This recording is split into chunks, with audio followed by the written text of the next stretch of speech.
So what we're going to do is I have level on all four corners, and we're going to level up the trailer so that way when we build it, it'll be level on the trailer and everything will be level.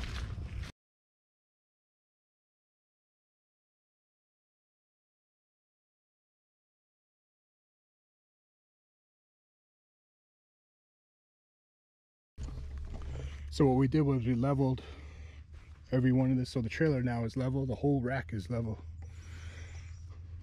So that way when we build it, it'll be level and we don't have to worry about anything out of, well, we have to square it up, but we don't have to worry about it being at a level, which when you put it on, it could be tweaked a little when we put it up on the pole there.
So what we're doing here is we have the panels up and then we're wiring them. So from the module we have to use these special PV clips to do wire management, and they connect. So these three modules and the three over here create a string. So there's 6 panels will all get connected together and go to the PV link, which is here. So we put these up to the PV link, so they get all connected, go into the PV link, which is an optimizer, so it optimizes the output for those 6 panels. And then these 2 wires here will be the outputs that'll go down the pole. So they'll go down the pole, which is a hole like that on the other side. Right there. It'll come down the center of the pole, come out there, and then there'll be a junction box just below that hole that the wires will go into. And then they'll go down into that conduit there, which will come up the pole with that wire, and that'll go into the house where the inverter is. And then the other conduit is for the power for the tracker. So you'll see when we get it up, there'll be a box that mounts where these holes are here that'll control the whole tracker. So it'll be like, it'll control, this is the slew drive, which turns it, you know, east and west. And then there's an actuator that'll go on there that will make it go north and south, or basically tilt the array. And then also on there's this special connector. So what this does is it shuts off the power to the each panel. So it's called the Snap RS device. So it's a disconnect basically, so that when the inverter shut off, every panel, there's no power being output from the panels, so that way it's safe and it's a rapid disconnect.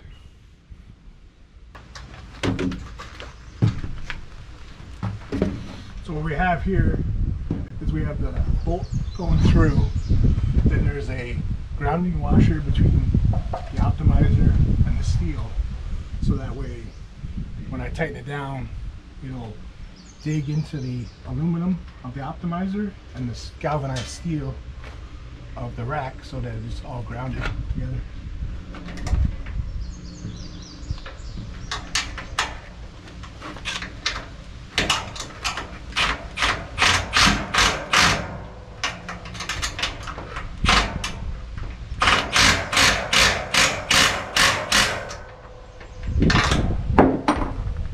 And just like that, it'll ground it.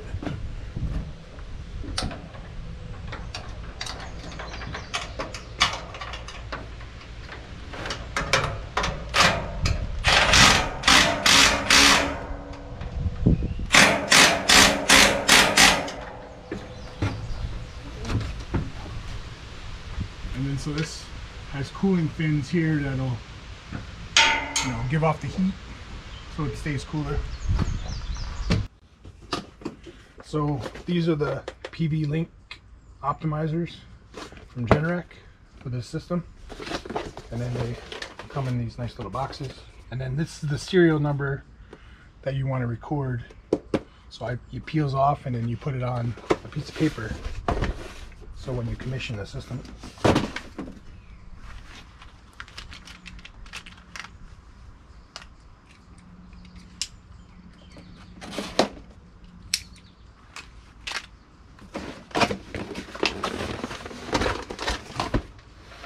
So it comes with a main installation manual, and then they come locked together so no water probably gets in there, because if you put these, mount them and then you don't connect them to the panel, if water gets in there, water will actually weep its way through the insulation inside the optimizer, and it could ruin it.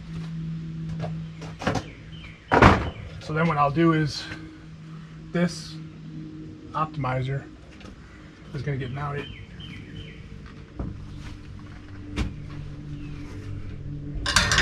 right back there. So I have to drill 2 holes. So it has this like special slot. They'll be all the way up in there with my 2 bolts. So I gotta mark that on the rail, drill 2 holes so I can mount it. And then I'll mount, I have these 1/4-inch bolts with lock washer, flat washer. Then I have the star washer. Star washer will ground the aluminum body to the galvanized steel. And it's a stainless steel star washer, so that'll bite into the metal of the galvanized metal and the aluminum and breaks the anodization of the aluminum, because this is anodized, so that way it'll conduct electricity, so for a ground. And then it has a flat washer and a nylon lock nut. So that's how we put these onto the rail.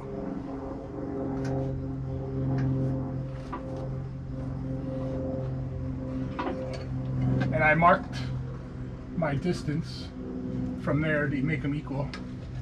And we're putting 4 of these on. So there's 6 panels per PV link. And then there's 12 panels on this side and 12 panels on that side, for a total of 24 panels. So there's 2 optimizers on this side of the array, and then 2 optimizers on the other side. So we go like this, put it in the center.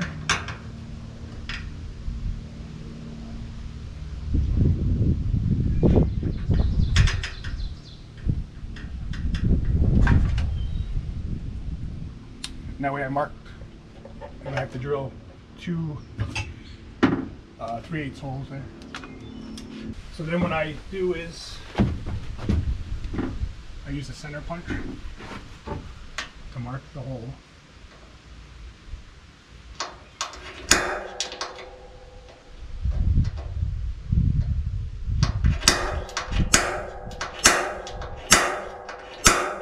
Give it a couple of times.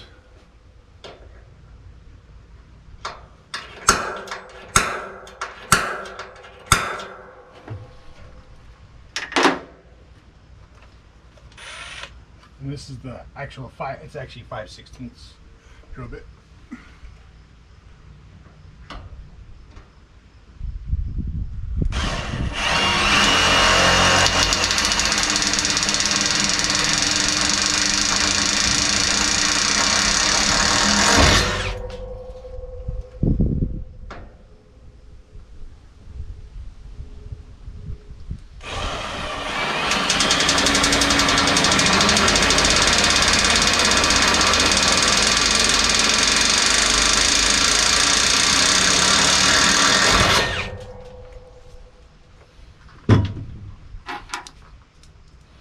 And then we could actually bolt this together because of the slot.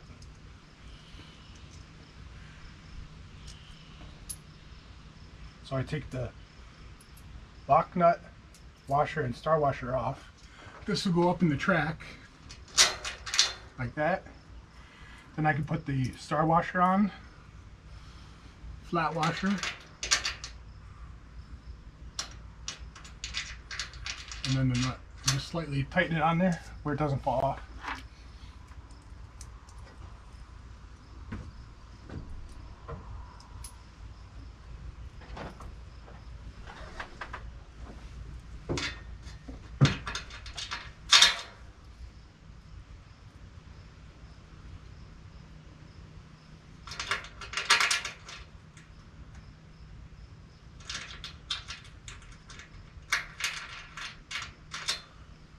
Now what I'll do is take the optimizer. I can slide it through the track, but you got to make sure the star washer is on top of this. So when you put it in there, you got to lift the star washer above the track.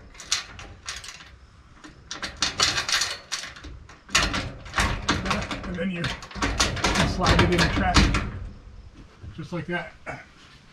And then I'll tighten this down, and then that'll be its final resting place. And then don't forget to peel off the label and put it on a map that I have on a piece of paper.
very top of the array and close to the center.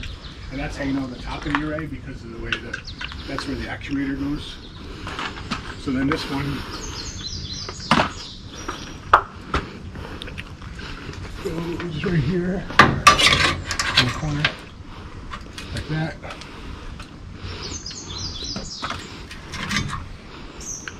Okay. Get some multitasking in.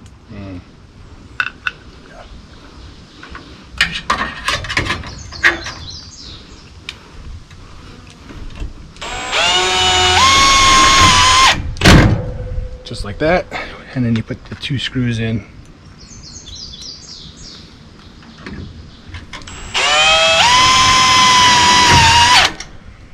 And then this wire will run down. It'll plug into the extension and run down the center of the pole to the control box. Okay, so this, like I said, is the east-west sensor. They're labeled on each one. So we put it up here, and then this has a waterproof connector, and they clip in. You look for the clip. And then what we'll do is we'll put this onto the solar panel with the PV clips.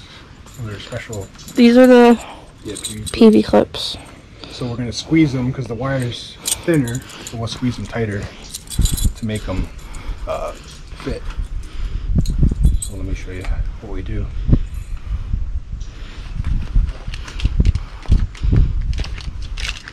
You can take any kind of pliers, but I just use my Leatherman since I usually have it with me. And we squeeze these tight. So now the diameter is smaller to fit the wire. But also make sure not to squeeze the clip part, only the part that the wire goes in. Yeah, so right here, that part. So that way you can still slide the wire underneath. And we put it up here in the panel like this. They clip on there, and then the wire clips up in there like that. And then we'll just go along, and then down this wire will go down the middle of the pole, and then that white wire also goes to the anemometer, which I'll show you in a little bit. We can actually. Yeah, so there's anemometer. So if it gets too windy, It measures the wind. it'll measure the wind, and it'll put the tracker flat to protect itself.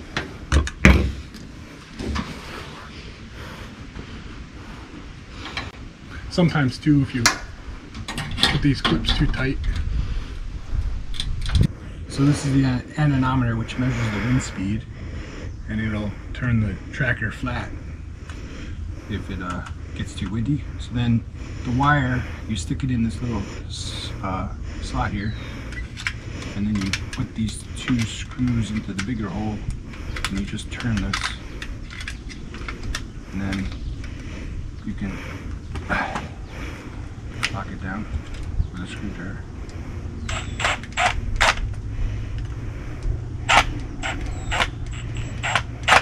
Okay, and then what this will do is it'll sit like this above the panel,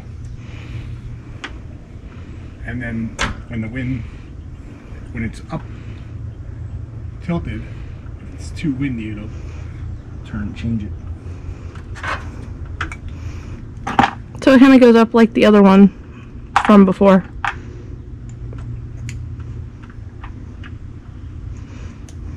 Same concept. It comes with self-tappers, just like the other one does. It's the same concept as the other attachment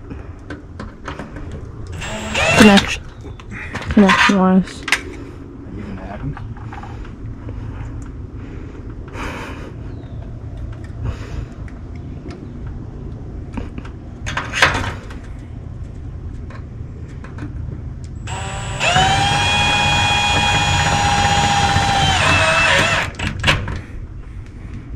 And with this one, I don't do the top one. Reason being, it's so close to the glass, I'm afraid it'll hit the glass. So I'll do another one down here on the panel at the bottom. Just to make sure the solar panel doesn't get damaged.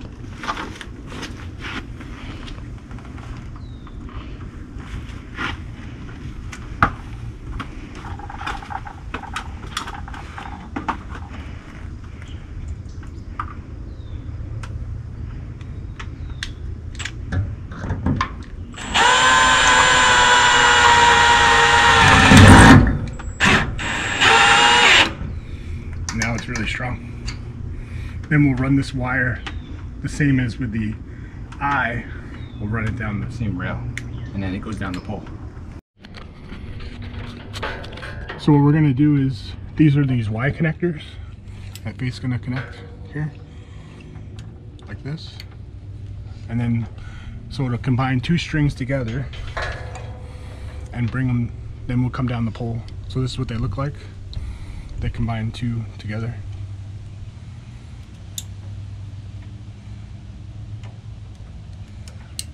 So then what we're gonna do is, we'll have these come down. This is where the center of the pole is. They're gonna go down. We're gonna have some wire that we make, and they're gonna go down the pole to the junction box at the bottom, and that's when they'll go underground into the house.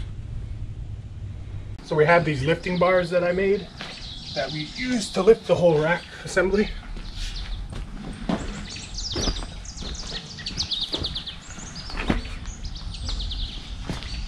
They slide in like this, and then we have a stop that prevents it from going in any farther.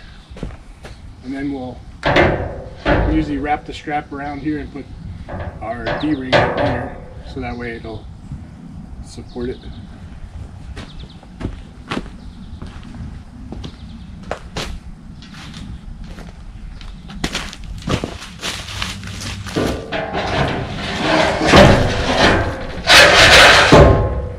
So what we're gonna do is, I have this yellow rope. I'm gonna run it down the pole, and then Faith's gonna grab it from in the hole there, and then that will pull all the wires down the pole at once the assembly sits on top. Right here.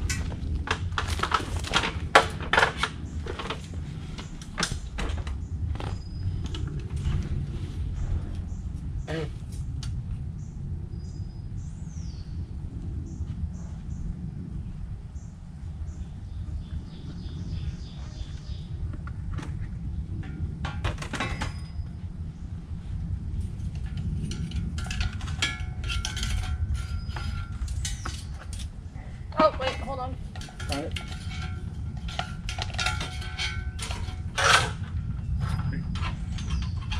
Okay. Good. And I'll tie it off here so that we don't lose it. And then tie it off down there, Faith. Tie it where? Tie it around that conduit over. Want me to tie it around the screw? Is this attached? Oh, around the conduit. Around the conduit. Just so it doesn't get pulled. Oh, this? Hmm?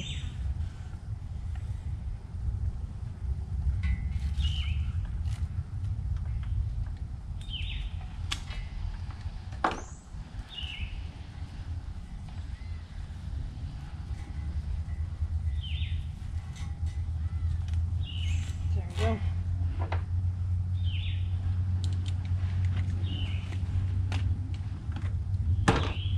Here.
So I have to run those wires up there. They go down in the pole. There's a hole on that side and a hole on this side. So I put a string in on this side, but I can also push ones in the front across, and then they'll run down the pole, inside the pole, and come out this hole here. And then I'll mount this box, which is the tracker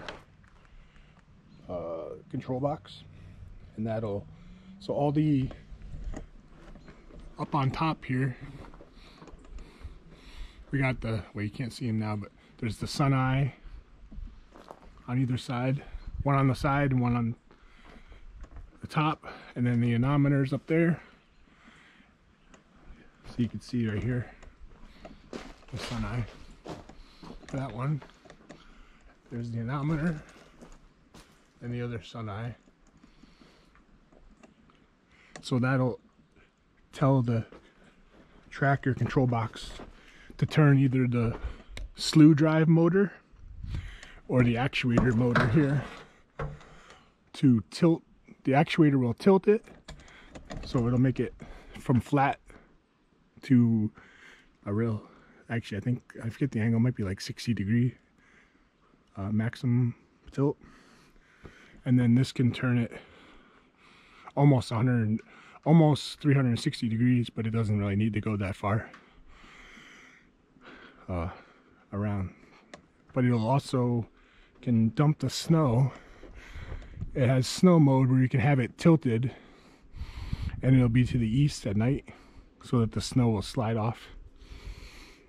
But also if the sun comes up in the morning, it will tilt even steeper, because especially in the morning the angle will be close to a 60-degree angle, or whatever. It depends on the sea. So I have to mount the controller box. That's what this is.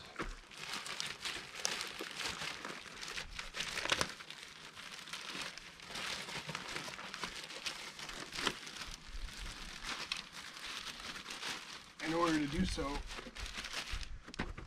these brackets here go on the back. So there's the Allen keys that'll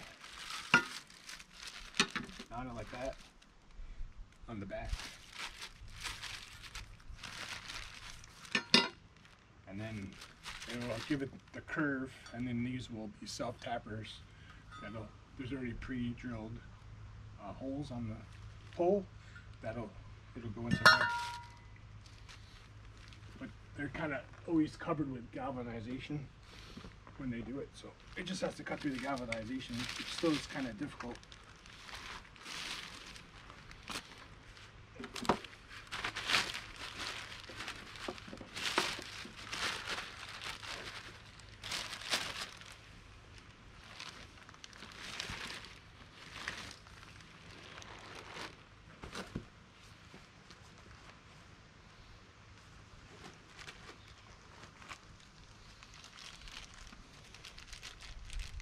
So it comes with these Allen keys that go into the bracket,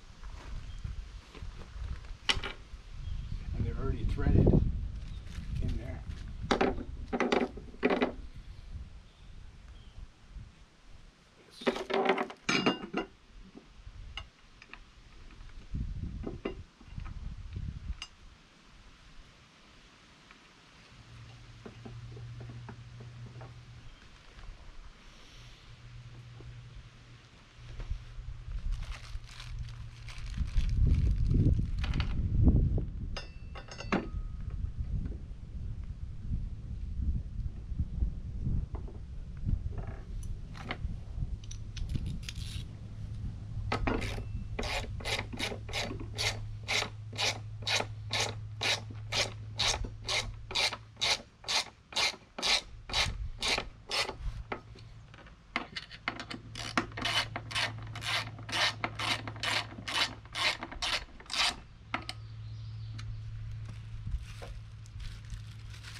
that's the brackets.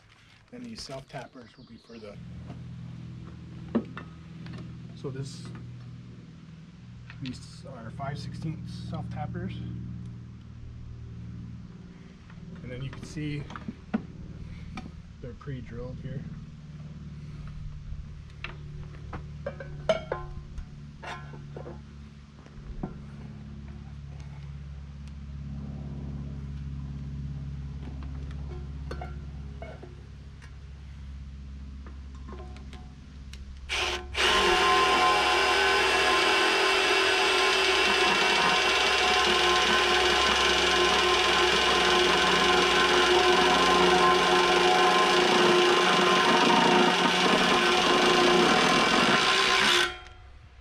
The galvanization makes it difficult because it's still pretty durable, but at least you don't have to go through the steel, which can be difficult.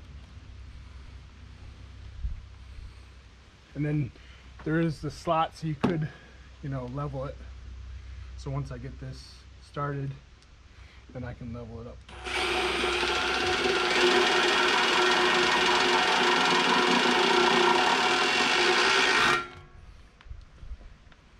Like that. Then there's two on this side. Oh, that one didn't have much galvanization. Oh, this one either. There we are. Actually, it looks quite level, which is good.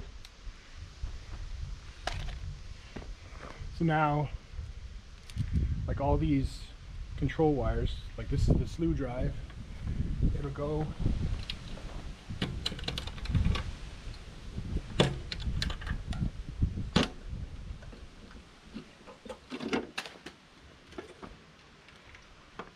as you can see, there's all these rubber grommet they put in there, but then you pull those out and you put this strain relief in there, and then that'll be, so it's, they're actually marked, it says worm out, so that's for this, the slew drive. And then on the circuit board here, there's also a spot that you plug these into. So it's actually, they only go in their own spot, so that's the good thing. And then these two are the power cable, the red and black, and they get mounted on one of these terminal blocks here with a screwdriver, Phillips screwdriver. So what this is these are the end switches that when the worm gear, if it goes too far in either direction, won't let it go any farther, and then this is what powers it. And then as you can see in here, it has its own circuit breaker. So I have to run power from this conduit, this 12 gauge wire. It's going to run up into here. I'm going to take this out and put a flex connector in there. And then this is where the power is. Line, neutral, ground. You could do either 120 volt or 240 volt. I'm doing 240 volt. So there will be line 1, line 2, and ground will be there. Because what it does is it comes in, the power comes in, goes through the circuit board, but it also powers this converter, which converts it from AC 100 volts to 240 volts AC to DC 24 volts. So each one of these motors are 24 volt DC motors. The actuator up here, this actuator, or the slew drive. So this is what controls it. Actually, yeah, so that's what, actually I was wrong. The power goes in here, through here into the box, and then the DC, the board is DC, the whole board.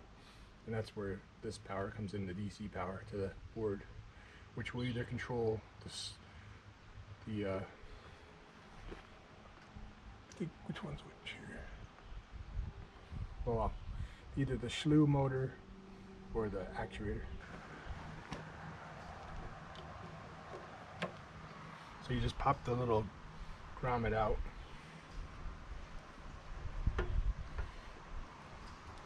take these, they put like a rubber band on there.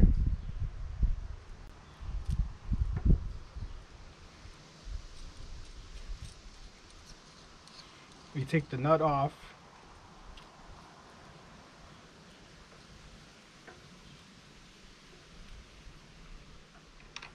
Now keep the gasket on the bottom. That keeps any moisture from getting into the box. And as you can see, there's a gasket all the way around. It's a tight fitting gasket, so it keeps it 100% watertight.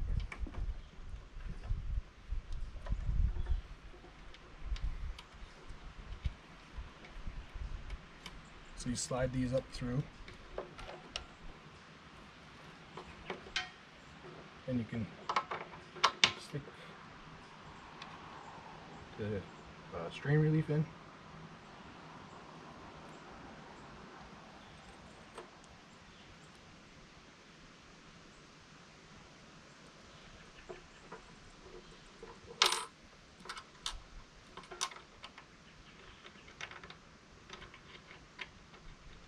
And then you can tighten down the nut on the strain relief. And then I'll leave this loose until you finalize the connections. Then you can, on the back here, on the strain relief, you can tighten that down, and then it'll cinch against the wire and prevent any moisture, bugs, or anything from getting into the box by doing that. So as it shows in the manual, number 3, slew drive limit switch. So that's this smaller one that'll fit in there, the white connector, so white to white. Here a clip and it grabs. And then up here, number 5, so it has to go all the way around up to there, is the slew drive secondary limit switch, and that's where this one goes. So it goes all the way around.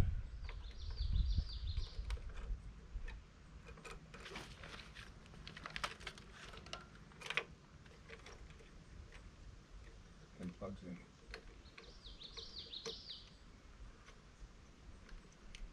There, and it clips on and holds it. So that's how that does. And then here, number 6, that's number 6 right there, slew drive power, DC 24 volts. So I'll take my screwdriver and put it in there, and it shows negative. I mean, it shows W negative VPC, and then it shows ground, right? So the ground would be the black wire.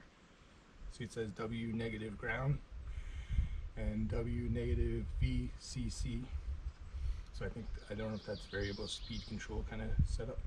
So that'll go in the first one, the red, and then the black will go in the second one. And that's how that will go.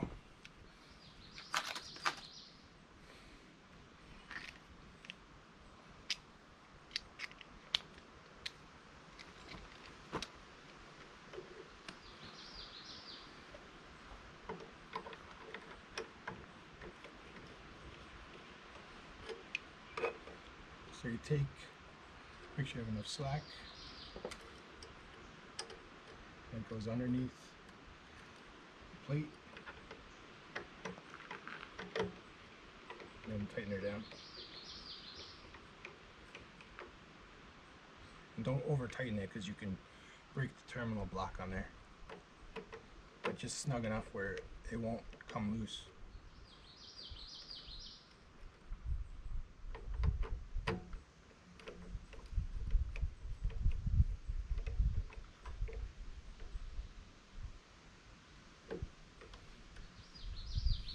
Then once you get that done, you can leave enough slack for expansion and contraction, because as things warm or cold, they'll move a little bit.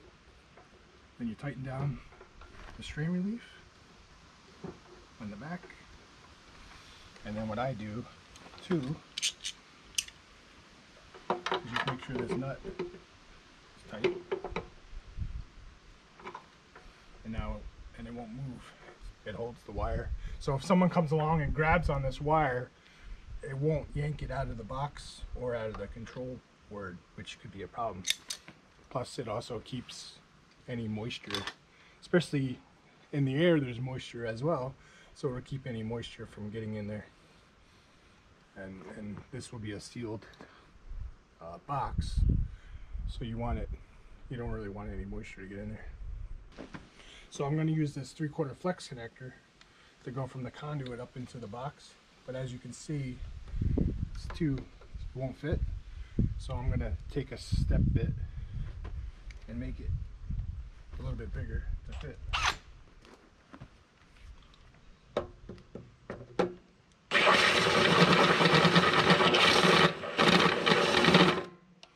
And I just do a little bit at a time just to make sure I don't overdo it. So it looks like one more step, maybe should do it.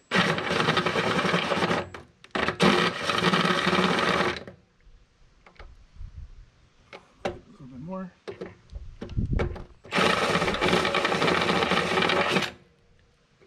So now it fits through perfectly because it's a nice tight fit, because this also has a rubber O-ring because you don't want it to any moisture also to get in, even though the moisture would have to go uphill, but you want to keep moisture just in the air even from getting in there, because you don't want it to condense on the circuit board inside the box. So then make sure you just clean all the shavings out. I just kind of deburr this so it's clean. Okay, good.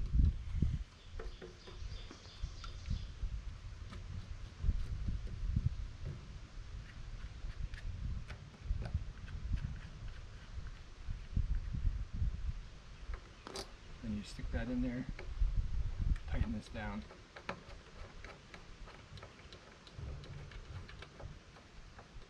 I'll do the final tightening when I'm tightening the flex connector. Just kind of do it by hand now. And then later on you can take a pair of channel locks just to tighten this down.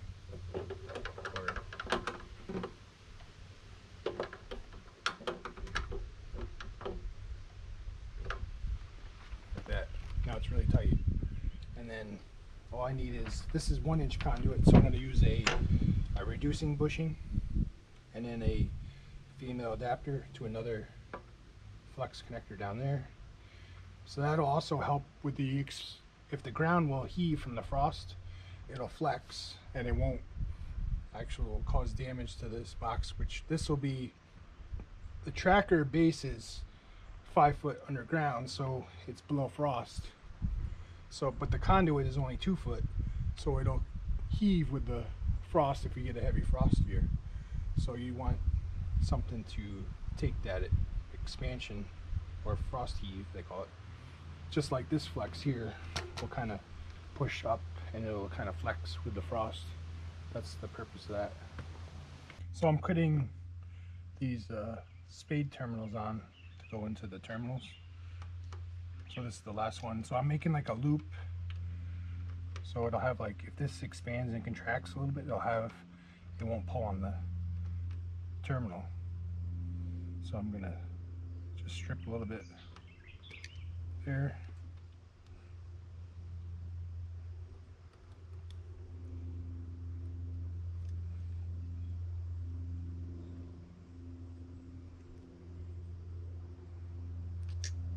I always do the pull test to make sure.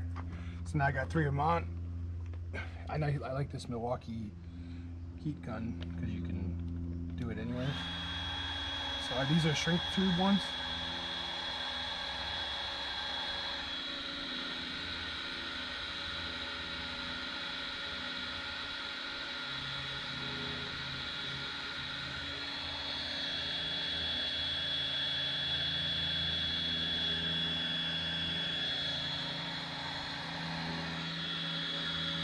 And there they are. It makes a nice terminal.